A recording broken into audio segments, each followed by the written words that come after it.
Hello. Today I wanted to go over my warm-up routine. A lot of us don't or didn't realize how important warm-up is to get playing guitar, but not only physically warm up, but getting your timing and your mental warm-up in as well. So the first thing I like to do is do my finger stretching. Definitely has made a huge difference in I have average size hands and some of those longer scale length guitars, or even just getting some of that stretch in for some of those techniques that you need to stretch your hands. If you don't warm up your hands and actually work on stretching your fingers, the muscles and tendons in your fingers won't allow for it. So what I typically do is I have three different groups that I use, and then I also do my thumb. But what I'll do is take each of these groups, the first two, the middle two, and the last two, and I'll stretch them over my top of my kneecap to begin with. You can extend your leg out to make it a little less stretch, if you will. But then as you get more and more loose, bring that kneecap up or that knee up, get a nice good stretch, switch to the next group, and then the last group of fingers there. And I usually do that for about 30 seconds per group, shake it out a little bit, do it again. And this is something you can do sitting at your desk, sitting at your computer, on the way home from work, or sitting in front of the TV. It really doesn't matter where you do it, as long as you're doing it and getting a nice good stretch in. And do it more often than not. It doesn't have to just be before you warm up. Any type of stretching is always good with any type of muscle group. The next thing I like to do is to get my kind of rhythm in sync. Also, it's called the West African rhythm, and what that does is there's a whole kind of teaching link here I'll put up, but it gives you a whole number of exercises you could do. I break it down to these three currently, and then I'm going to add more and more as I go on. But just nice to get down and quick and dirty here. So what I typically do is either do it on my legs, on the steering wheel if I'm in traffic, or right now I'll do it on my desk. You start with a three slap or a three note pattern with highlights or accents on the one. So I'm going to be going 1, 2, 3, 1, 2, 3, 1, 2, 3, 1, 2, 3, 1, 2, 3, 1, 2, 3. And of course you can do that with a metronome. You could do it with one of your favorite tunes, or as I'm doing it now, just kind of out of ear. The second pattern you're going to do is a 6-note pattern, which is going to be 1, 2, 3, 4, 5, 6. And you're going to be accenting on the 3 and the 4. So 1, 2, 3, 4, 5, 6. 1, 2, 3, 4, 5, 6. 1, 2, 3, 4, 5, 6. 1, 2, 3, 4, 5, 6. And lastly, once you get comfortable with that, and you can do it till you don't mess it up, what I do is I go ahead and combine the two. So it's going to be 1, 2, 3, 1, 2, 3, 1, 2, 3, 4, 5, 6. 1, 2, 3, 1, 2, 3, 2, 3, 4, 5, 6. And again, I would do that until I'm really feeling good with my synchronicity in my hands, my head. Then I will go ahead and grab my guitar and go ahead and do some finger independence. Now, it doesn't matter the order, but I'm just showing you today.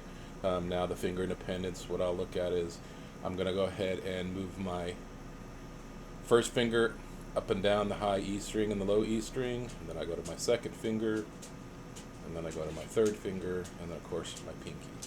Don't neglect your pinky. I've done that for so many years, and I regret it now, but I'm catching up. So my pinky is catching up finally to where I can actually do some decent finger independence. At the beginning, you'll start to feel a little bit of tension. Maybe cross your thumb across the back of your hand, kind of loosen up. You really want to try to relax it as much as you can, so that those muscles can actually get some muscle memory in, but also the tendons are not fighting each other.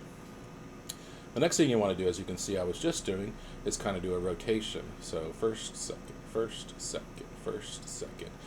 This was extremely difficult for me, and still is, as I go up to my finger patterns. So if I go to my second and third finger, I was able not to do that at all even a short year ago. And then my third set here, I'm still working on, because like I said, I neglected my pinky, and it doesn't like to move independently without my ring finger trying to move with it. So definitely go through those.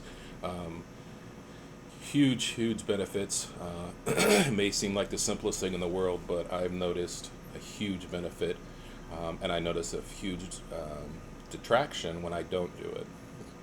The next thing, as you can see I'm doing here, is I just kind of go up the scale with my fingers. And again, this is a stretching mechanism. So if you're at home sitting with your guitar, maybe do your hand stretches, and then grab a guitar and do those stretches. Do some finger independence and some West African rhythm. It doesn't matter the order. I would say stretching is most important to do first, of course, because you want to get warmed up. The next thing I like to do is try to get, again, kind of with the West African rhythm, but also get my picking hand involved, is go ahead and put a metronome on. And typically what you're going to want to start out is at a nice, comfortable beat where you can't get it wrong. So, of course, if I'm just doing this very simply, the other thing is, if you got any type of delay or anything like that on, it's probably a good idea to turn it off. As you can see, I had mine on, so I just rolled my guitar back so it didn't affect anything. But again, you're going to want to do that until it's, boring, if you will. But then also you can go ahead and go to 16th notes and do the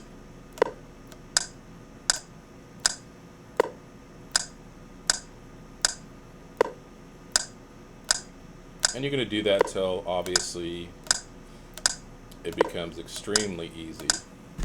So then what I like to do is go ahead and just kind of keep going up the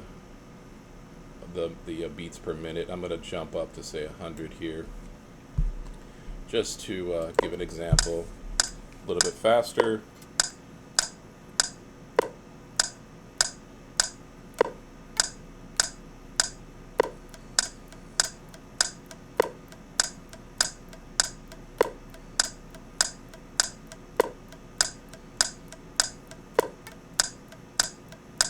And you can add patterns in if you like. There's a pattern that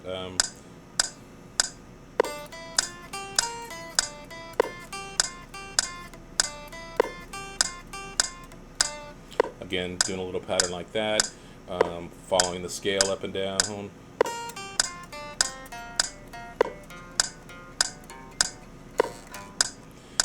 All those things. And what you want to do is really go until kind of the wheels fall off. So I'm going to really jump it up here. I'm not warmed up this morning. This is the first time I picked up my guitar.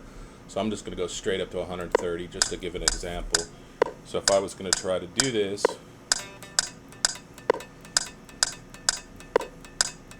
kind of get it in my head.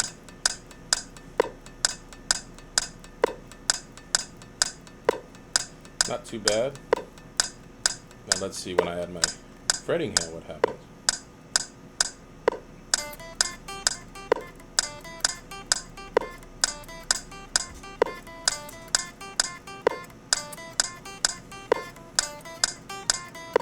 So you can see a little bit at the end there, but I did start to feel some tension in my hand. So let's go ahead and kick it up one more, just so that I can show you what it feels like to come off the wheels to come off. So I bumped it up to 150 here.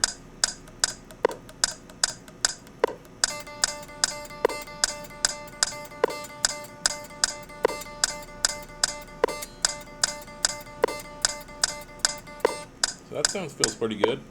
But let's add our picking hand, or our fretting hand.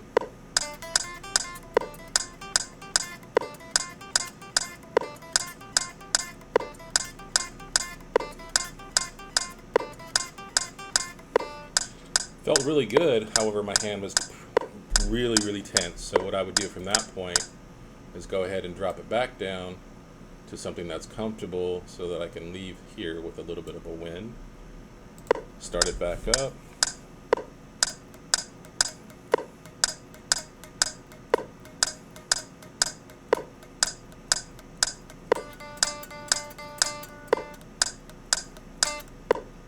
So then I'll go to my fretting hand.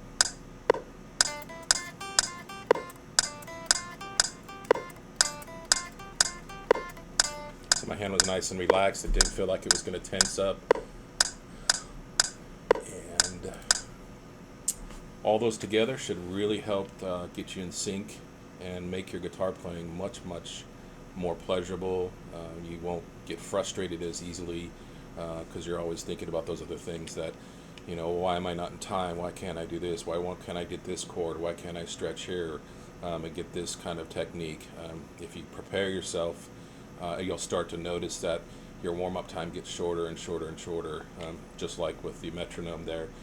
I was fully expecting to be off the rails at about 120, but because I have been playing for the last 3 or 4 days, doing this religiously, I was able to hit 150 and be pretty significant with that. So thanks again, and have a great day.